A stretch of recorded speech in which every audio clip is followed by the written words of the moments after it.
En 1687, Newton aseguraba en sus Principios matemáticos de filosofía natural que una esfera de hierro al rojo vivo igual a nuestra Tierra, es decir, de unos 12.000 kilómetros de diámetro, apenas se enfriaría en 4 millones de días, es decir, unos 50.000 años.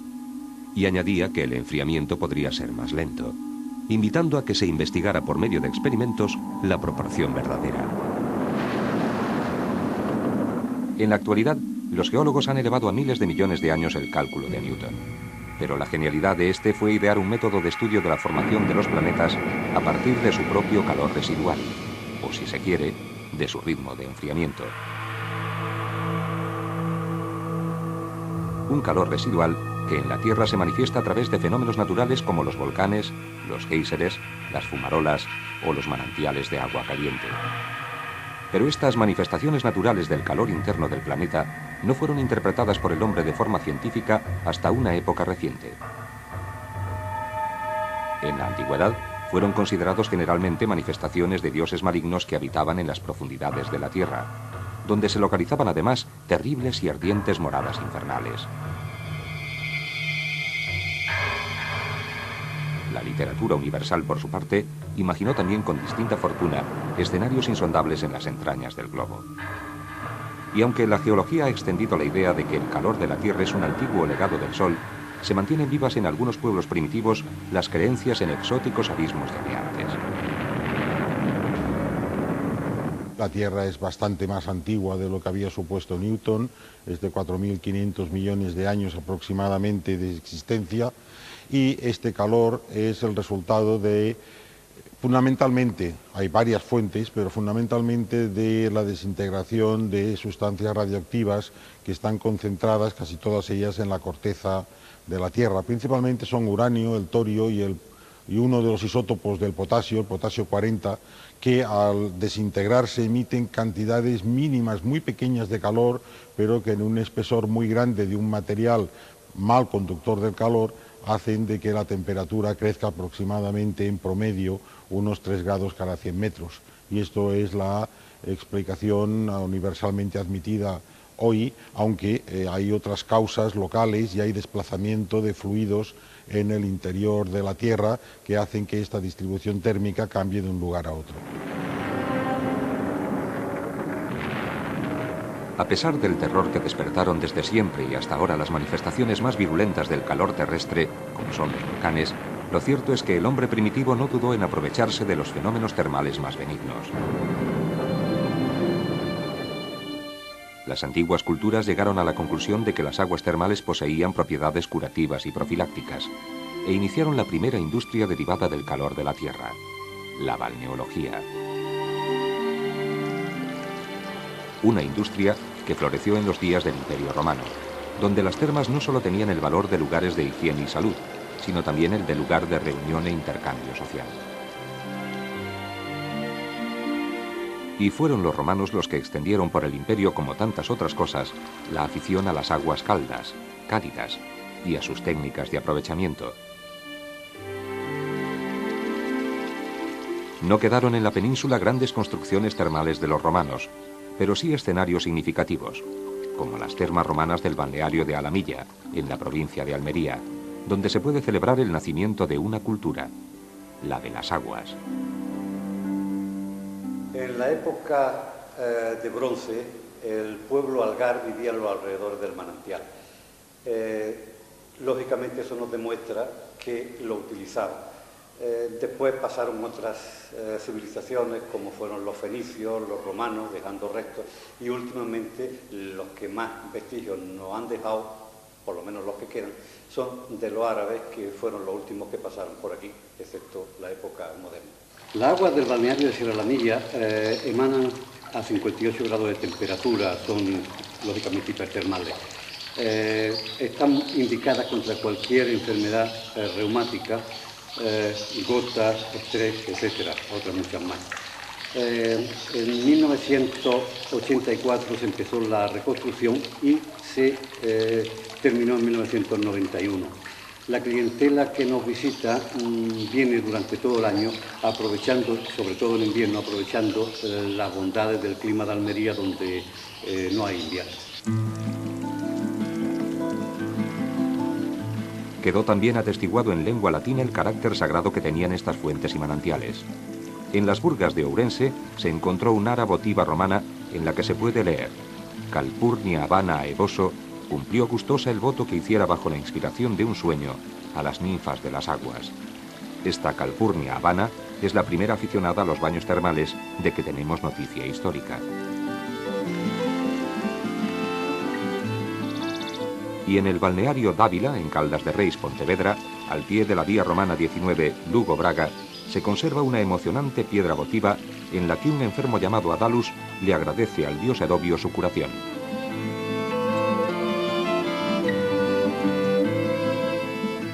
El prestigioso etnógrafo Bouzabrey relacionó el tesoro y los vasos de oro hallados en las proximidades de las urgencias termales de Caldas de Reis con ritos religiosos que tendrían lugar en estos manantiales. Algunos historiadores han localizado estaciones termales cuya virtud curativa era objeto de ofrendas en los tiempos neolíticos y de la primera edad del bronce. Su sacralidad es, pues, anterior a la romanización y le va a sobrevivir mucho tiempo.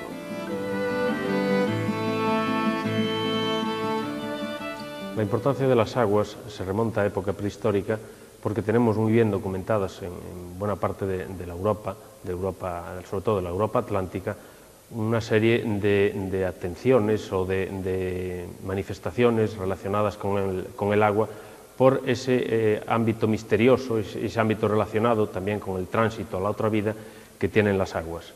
Así, en la edad del bronce, en la edad del hierro, tenemos ofrendas de armas a las aguas, tenemos manifestaciones de cultos a las aguas, aunque no tanto a las aguas en sí mismo como a las divinidades que se localizan o que se sitúan en las aguas o que tienen relación con las aguas. Esto, en época romana, va a reconvertirse porque, si bien continúan las dedicaciones a divinidades acuáticas, podríamos citar los ejemplos de Neptuno o de las ninfas, también es verdad que los romanos le buscan una aplicación enormemente práctica a las aguas. Es la utilización de las aguas, de todo tipo de aguas, en las termas y particularmente las aguas calientes. Los romanos utilizan los manantiales termales para sus grandes instalaciones balnearias y cuando no tienen un agua caliente natural, lo que hacen es calentarla por una serie de instalaciones como los hipocaustos, porque las termas juegan un papel sanitario, un papel higiénico, pero también un papel lúdico y sobre todo de relación social y política muy importante en época del Imperio. Después, con la cristianización, el cristianismo lo que va a hacer es sacralizar, desde el punto de vista cristiano, algunos elementos relacionados con las aguas, algunos cultos relacionados con las aguas, y no hay que olvidar que el bautismo y otro tipo de ritos cristianos tienen también por el medio la utilización del agua. Tanto que en textos del cristianismo primitivo como los de San Martín, arzobispo de Braga, se describen y condenan prácticas del culto hídrico en el noroeste peninsular. Y fueron tan difíciles de desarraigar que finalmente la Iglesia decidió cristianizar los manantiales, dando lugar, entre otros, a esos santuarios conocidos como aguas santas.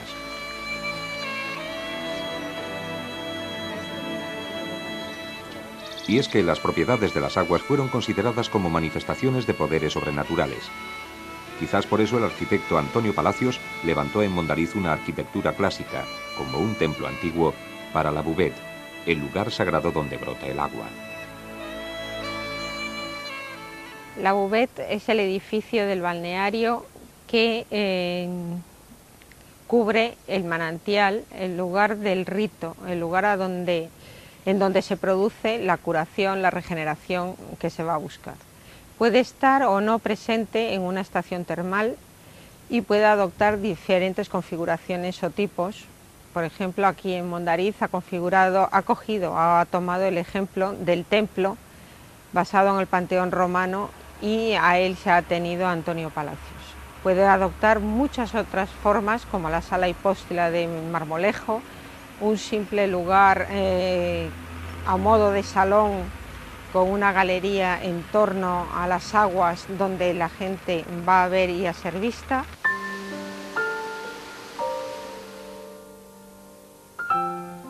Pero la apoteosis de los balnearios se va a producir en Europa a partir del siglo XVIII y durante todo el siglo XIX.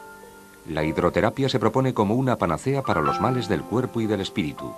Ir a los baños se convierte en una moda a la que se rinden las clases más favorecidas en establecimientos que rivalizan entre sí en lujo y confort. Y del establecimiento balneario se pasó a la ciudad balneario, como es el caso de Bad, Karlsbad o Marienbad. La mejora de las instalaciones balnearias que se inicia en España en el siglo XVIII se consolida en el XIX con la regulación de estos establecimientos, creándose en 1816 el Cuerpo de Médicos de Baños, disponiendo la presencia de uno de ellos en cada uno de los baños más acreditados del reino.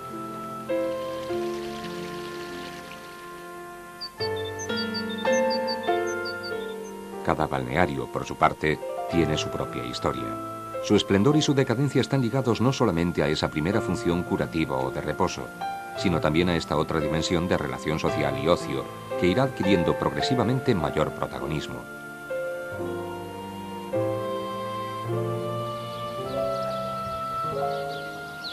En este sentido, el balneario va a evolucionar desde sus primeras instalaciones sanitarias hasta un equipamiento cada vez más completo, más atractivo y competitivo.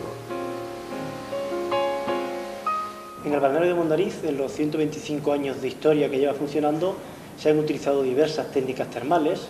Se empezó con la terapia con agua bebida, de beber agua en las fuentes, después se introdujo la balneación o las aplicaciones a presión, y aunque ahora a finales de siglo básicamente siguen siendo las mismas técnicas, se han optimizado, y así, aunque las técnicas de aplicación de agua vía oral sigue siendo igual, beber agua en las fuentes de Gándara y de Troncoso, las aplicaciones de balneación sí que se han mejorado muchísimo, se han incorporado elementos como son la aplicación de proyecciones de chorro dentro del agua, controladas por ordenador. Las aplicaciones a presión, chorros o duchas circulares también han mejorado en cuanto al control de presión y de temperaturas.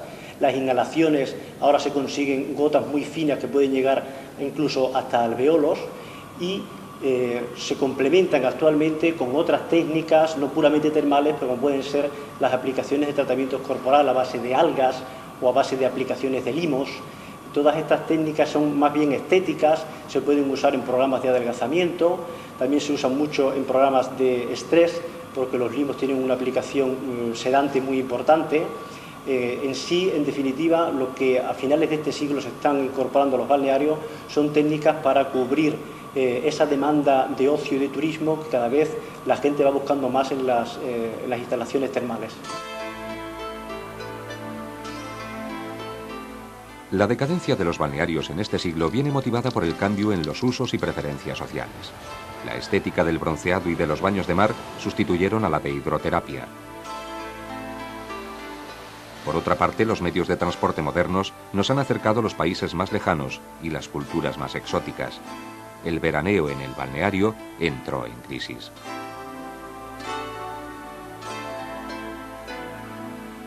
Pero a partir de los años 80 surge un nuevo interés por el contacto con la naturaleza y vuelve el balneario a resurgir de sus cenizas.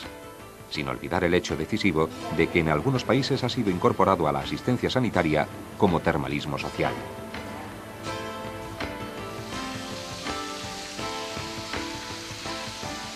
Los balnearios son una utilización clásica, histórica, de lo que son las energías renovables.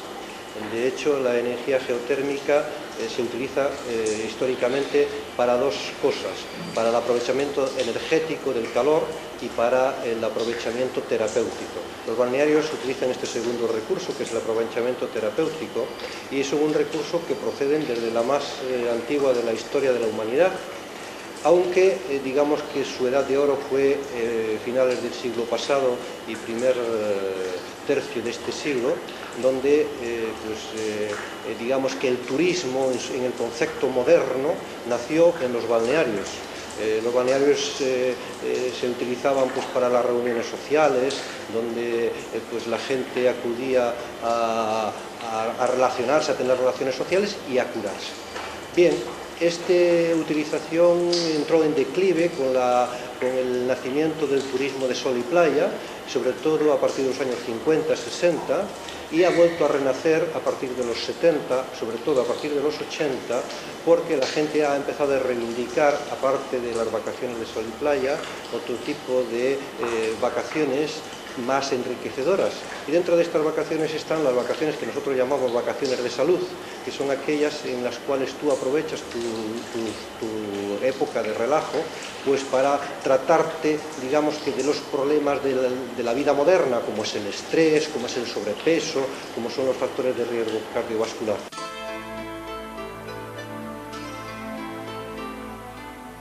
Pero la curiosidad del hombre hacia todas las manifestaciones termales le llevó a probar las aguas de los manantiales, incluso aquellas de sabor y olor desagradables. El resultado fue la explotación de las aguas de los manantiales para beber, con lo que se completa la curación termal de los baños y da origen a las aguas minerales. Para comprender la naturaleza y los componentes de estas aguas, hay que reconstruir su fascinante viaje que comienza a partir del agua de lluvia o superficial que se infiltra en el terreno, descendiendo a través de fracturas, fisuras o brechas hasta una fuente térmica, que eleva su temperatura provocando su ascenso. En su viaje de vuelta a la superficie, las aguas termales van perdiendo calor en contacto con las rocas y al mezclarse con las aguas frías en capas superficiales del terreno. Esto explicaría las diferencias de temperatura. Gracias a la ayuda del tritio, el isótopo más pesado e inestable del hidrógeno, se ha averiguado que las aguas termales permanecen un gran número de años en el subsuelo desde el momento de su infiltración hasta el de su emersión. Este tiempo de permanencia suele superar los 20-25 años e incluso en algunos casos puede rondar la centena, lo que nos invita a pensar que la circulación de las aguas termales en profundidad es lenta, larga y compleja. Son muchas las consecuencias que se derivan de este hecho, pero nos gustaría destacar dos de ellas. La primera es el valor estratégico de este agua en situaciones de emergencia. Por ejemplo, podemos recordar las numerosas inundaciones que ha sufrido la ciudad de Orense, algunas de ellas en el presente siglo, y que contaminaron e inutilizaron la mayoría de sus fuentes y pozos salvo las de las Burgas. En segundo lugar, y dada su dilatada estancia en el subsuelo, cabe señalar que si estas aguas se contaminasen en la zona de infiltración, sus efectos solo se detectarían a muy largo plazo y cuando ya probablemente el acuífero estuviera gravemente dañado. El grado máximo de temperatura que alcanza el agua en contacto con el foco térmico, la duración de su viaje, la litología, el pH, la existencia de precipitados y de contaminantes si los hubiere, condicionan la composición de las aguas. Las sales disueltas en las aguas termales de Galicia son fundamentalmente bicarbonatos y carbonatos seguidos de sulfatos, cloruros y sulfuros de calcio, sodio, magnesio y potasio, acompañadas de otras sustancias que, aunque minoritarias, les confieren algunas de sus características más peculiares, como son la sílice, el fósforo, el estroncio, isótopos radiactivos y un largo etcétera. Esta composición tan variada obedece a multitud de causas estrechamente relacionadas, aunque de forma esquemática podríamos resumirlas en tres. La primera se debe a la disolución de los elementos presentes en la roca por la que circulan estas aguas. Desde luego, esta es la causa más general y la que explica la composición bastante uniforme de la mayoría de las aguas termales de Galicia, en la que abundan las sustancias lavadas a las rocas cristalinas que componen su sustrato. La segunda causa se debe a la mezcla de las aguas termales con aguas freáticas más superficiales, un fenómeno que es bastante común y que explicaría, por ejemplo, la abundancia de cloruros en los manantiales costeros de La Toja y Arteixo. La tercera y última causa se debe a las variaciones de presión, temperatura y pH que sufren estas aguas en su lenta marcha por el acuífero termal. Esta causa, unida a la anterior, es la que explica las diferencias composicionales que a veces se observan entre manantiales muy próximos.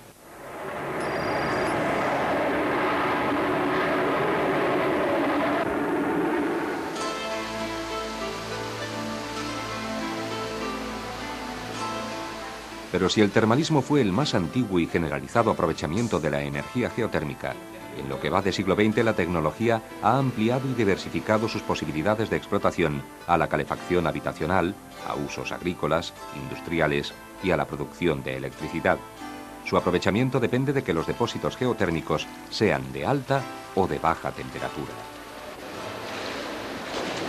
Los de baja temperatura, los más abundantes y mejor distribuidos en el planeta, no superan los 150 grados centígrados. Para su explotación, basta con hacer una perforación en el suelo hasta llegar al lugar donde circula el agua caliente. Para evitar una alteración en la zona, tanto en su capa freática como en la superficie, el agua, una vez utilizada, se reinyecta al yacimiento geotérmico. Y para evitar los problemas de contaminación y o corrosión a que podrían dar lugar las sustancias en disolución, el fluido geotérmico pasa por un intercambiador, en el que cede una parte de su calor a un segundo fluido para su utilización. La principal aplicación de los depósitos de baja temperatura es la calefacción doméstica, industrial o agrícola.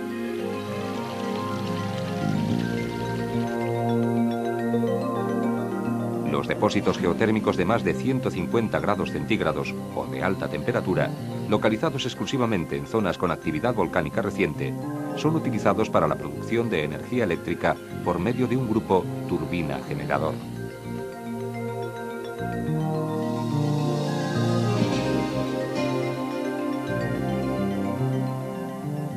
En el interior de la Tierra, a profundidades no muy altas, de algunos centenares de metros hasta algún kilómetro, coinciden agua, o sea, acuíferos y calor, se obtiene agua caliente, y esta agua caliente tiene, históricamente, se conocen muchísimos lugares que tienen manifestaciones de este agua caliente aprovechada desde tiempos muy remotos. En algunas ocasiones la temperatura de este agua puede llegar a ser muy elevada, puede superar ampliamente los 100 grados, hasta temperaturas, por ejemplo, que en Lanzarote se han encontrado superiores a los 600 grados de temperatura. Cuando se tiene agua en estas condiciones, normalmente por encima de 150 grados o directamente vapor, es posible turbinarla para obtener energía eléctrica, y esto ya es algo que los italianos desarrollaron a principios de siglo en Larderello y que posteriormente diversos países han ido desarrollando, y tenemos centrales que aprovechan la energía geotérmica de alta temperatura, llamada de alta entalpía, para producir energía eléctrica en Italia, en el norte de México, en California, en Filipinas, en Nueva Zelanda y en diversos países en vías de desarrollo, para los cuales la instalación de estas plantas energéticas es un interesante producto para aliviar la falta de combustibles de otro tipo.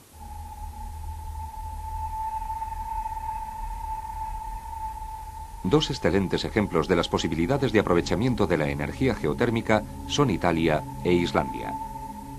Italia inició el consumo de electricidad en el mundo a partir de la energía geotérmica en 1904, en Lardarello, y su progreso no se detuvo hasta hoy.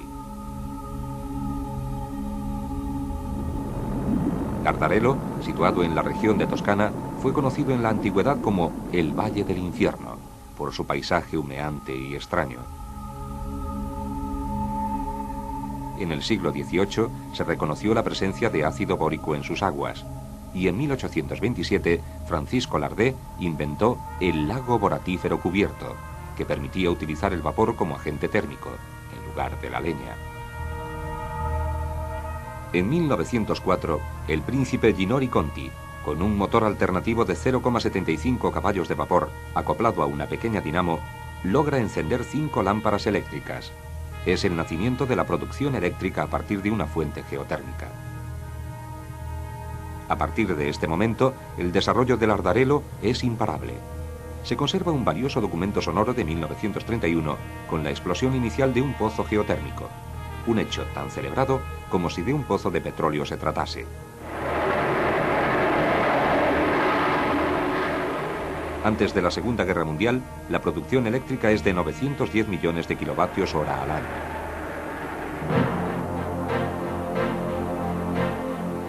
En la posguerra se inicia una etapa de reconstrucción y expansión que va a transformar el paisaje del Lardarello hasta la época de los 80. La producción geotermoeléctrica en el umbral de los 90 es de 3.254 millones de kilovatios hora al año. Y aunque solo supone un 1% del total italiano, representa un ahorro equivalente a 720.000 toneladas de petróleo al año.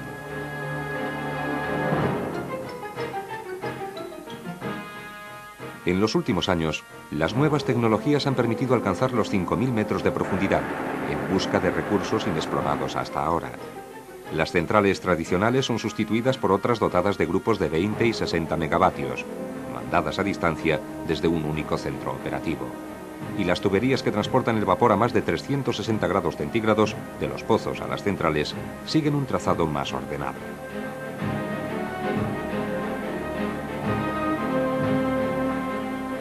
Pero aunque a Italia le corresponde el mérito de haber sido la primera en transformar la energía geotérmica en electricidad, no ha descuidado otras posibles aplicaciones.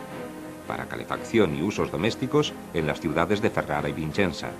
En Torrealpina, en la provincia de Viterbo, existe un campo geotérmico rico en gas, del que se extrae anhídrido carbónico.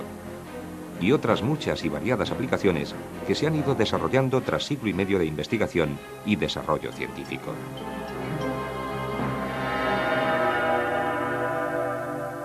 La situación de Islandia no puede ser más estratégica desde el punto de vista geológico. Es el único trozo de tierra situado en la cadena montañosa que divide el Océano Atlántico, donde se ponen en contacto la placa americana, la europea y la africana. Esto origina su gran actividad volcánica, que se manifiesta en géiseres y fumarolas, repartidos por todo el territorio, y también en sus aguas marítimas inmediatas.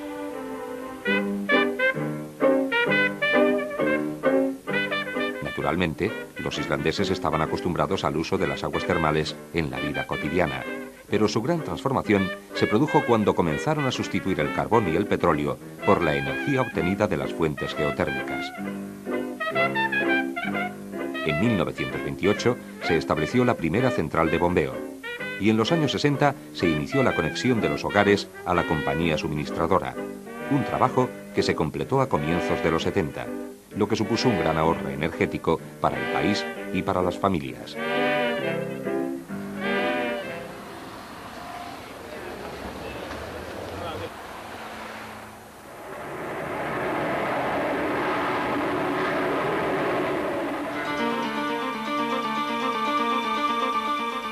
Los manantiales de Reykjavik son de baja temperatura, alrededor de 100 grados centígrados, y se bombean directamente a la red de distribución. Se encarga de esta tarea la Reykjavik District Heating, la mayor compañía municipal del mundo, que proporciona calefacción y agua caliente a través de una red subterránea que mide más de 1.300 kilómetros de longitud. Islandia podría ser por esto el modelo de aprovechamiento doméstico del calor terrestre, no a pequeña escala, sino como un sistema de suministro público equivalente a las redes de distribución de electricidad o gas. En 1975, el 90% de los edificios de Reykjavik, su capital, tenían este servicio. Como anécdota, las casas islandesas construidas desde hace 50 años carecen de chimenea. Tras ser usada, el agua de uso doméstico es reciclada, bien para calentar invernaderos, bien para derretir la nieve que está sobre las calles por medio de tuberías más superficiales, y también para su uso termal, incluso en los días más crudos del invierno boreal. En Islandia existen también manantiales de alta temperatura, de 300 grados centígrados, que no pueden ser bombeados directamente a la red por su alto contenido en gases y sólidos, pero pueden ser empleados para producir electricidad, como en esta nueva central que funciona desde 1999. Estos manantiales de alta temperatura se usan después para calentar el agua fría de la superficie. A lo largo de este siglo se ha hecho una gran inversión en infraestructuras y en tecnología, pero el ahorro es también considerable. En Reykjavik se calcula en el equivalente a 400.000 barriles de petróleo año. Y lo que es más importante, el uso de la energía geotérmica no es contaminante en absoluto, y su impacto medioambiental es mínimo. Basta decir que Reykjavik está considerada la capital más limpia y saludable del mundo. En Islandia, y no por capricho, sitúa Julio Verne el comienzo de su viaje al centro de la Tierra.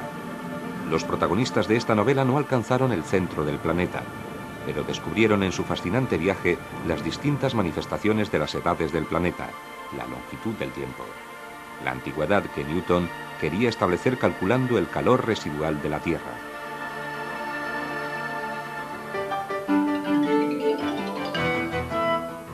El calor que genera el termalismo y alimenta más de 100 de centrales eléctricas, que calienta casas e invernaderos, fiel testimonio de la actividad interna del planeta, el ardiente rescoldo de una antigua estrella.